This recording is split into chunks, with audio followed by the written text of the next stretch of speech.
Алейкум жігіттер, мына бізге бүгін 570-тік келді. Мына 570 қандай болады деп сұрап жатқан едіңіздер. Мына проектті бастаймыз, құдай қаласа. Мына 2015-ке экспорт қылып істеген екен. Алдын 2010 жылғы машина бұл.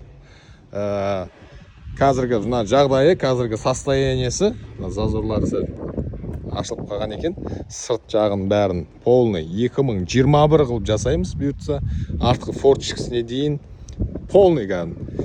Құдай қаласа көресіздер, қандай болып шығатынын көресіздер, бағасын беретін боласыздар. Қазіргі состояниесі мына осындай болып тұр.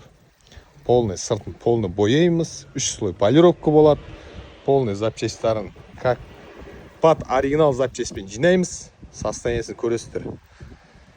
Ішкі салонын бұйыртса егесі көреміз.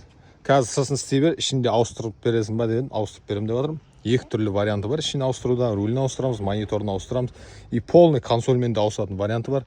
Сыртқы потолоктарын тігу керек болсын, сиденье тігу керек болсын.